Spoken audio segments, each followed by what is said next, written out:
Okay, let me talk about my time in Germany, my second time between 92 and 96. Um, I went to Germany because I was doing in Australia, I was doing a seminar called Money and You. And even so, initially I didn't, wasn't my kind of thing, but I got hooked and I enjoyed it very much.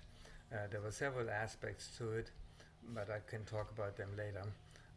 But at some point, I decided that I want to start something like this in Germany. So I went in 1990 and 91. I went over to Germany just to suss things out, meet people, and so on and so forth, see what the possibilities are. And then I got into a partnership with a guy called Uli Decker. And he had a seminar business himself, uh, which he basically did companies motivating their staff or introduce something new, whatever it was. So he did that, and so we said, okay, we can go into partnership. I bring the knowledge from what I know about Money and You and super learning teachings and stuff like that, and I'm part of his seminar business. It was just a one-man kind of thing with him at the time. So and he had a friend who just was going to move out of a place in Sillenbuch, up near the Fernsehturm, near the tower, TV tower. And so yeah, I said, okay, I'll move in there, which was great. Uh, Everything fitted fine. So then we got started in the business, and it just didn't go as well as I thought it would do. So I spent, in a short time, I spent all my money to just advertising and do this and that and the other, and then eventually we got a job uh, um, doing. We got a job in teaching in East Germany, because at the time the wall was down, and in Germany it's like if you don't have a job for 1 year, then you get paid to go and study a new trade or something new, so you could then be re-employed. And and especially in East Germany, there a lot of people were unemployed at the time, and so they needed people to motivate them to go back to school, because some of them left school at 14, and they were totally afraid, that what's going to happen, and they didn't really want to. Now they were 40, 50, whatever. So I had about 30 people, mostly women in class, and it was a fun experience. We talked a lot. I basically taught them how to learn uh, what mortalities are, and things like that.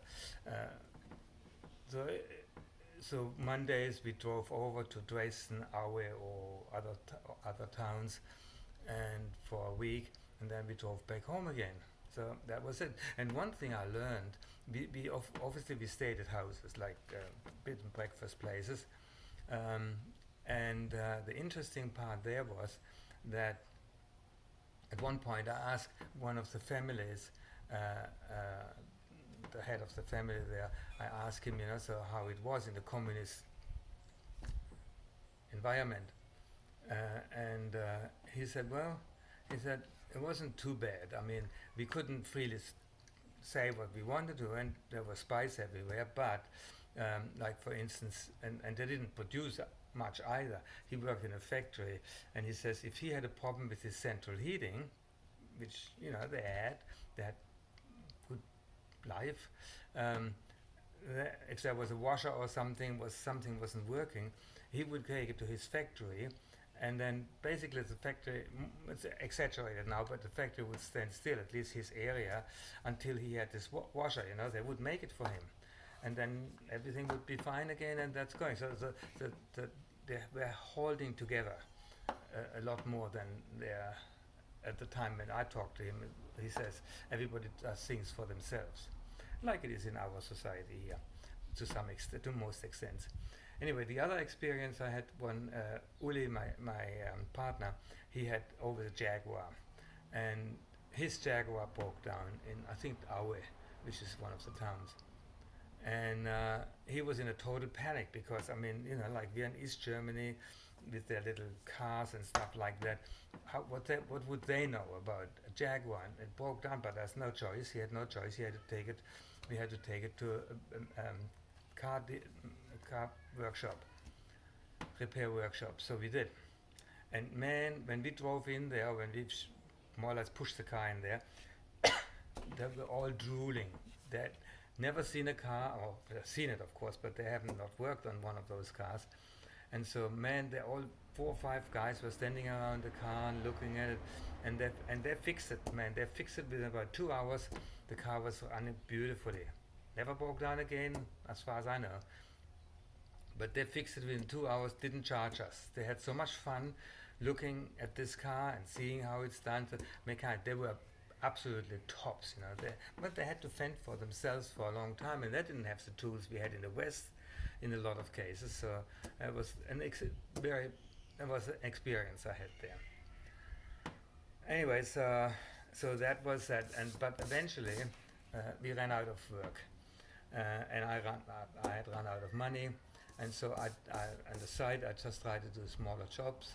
I started working in a supermarket, stocking refrigerated boxes, cleaning, doing the cleaning service in the evening, and things like that. And then I also worked at Bräuninger, which is a big department store.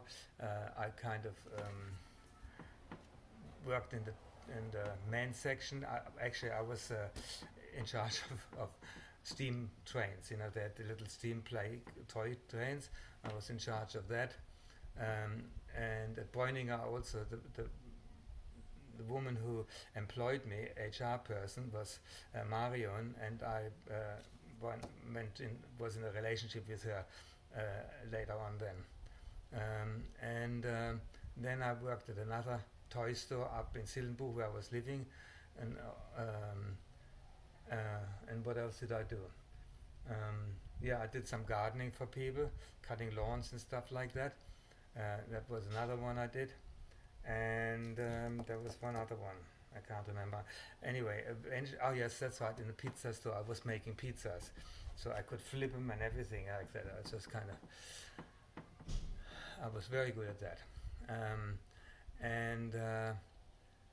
Then eventually I just ran completely out of money. I couldn't pay the rent anymore, so I went on Social Security for about 6 months, or I think 6 months or something like that.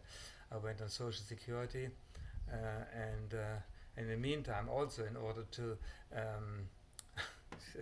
that was something, in order to get the business, keep the business going, or get it going, my business, my seminar business, I borrowed from my cousin, who was a bank manager in Freiburg. I borrowed $30,000 from the bank, which in the end I could never pay back, and I had to get bankrupt. So you know, it was kind of a trying time. It was very hard for me to go to to get bankrupt and ask for Social Security, because you know, you just don't do that. It was never even entered my mind. But you know, if you're forced to, you know, it's just nothing you can do. So I look forward, but then things picked up again. You know, I kind of got little jobs on the side, and then eventually I had to realize that nothing I can do anymore. I don't want to knock my head against the wall constantly. So I decided that I'm going back to Australia, and that's it. And then in one of the videos you can see how I met Patricia. That's kind of basically, you could say after this video, you could say she saved my skin. Okay, I get that.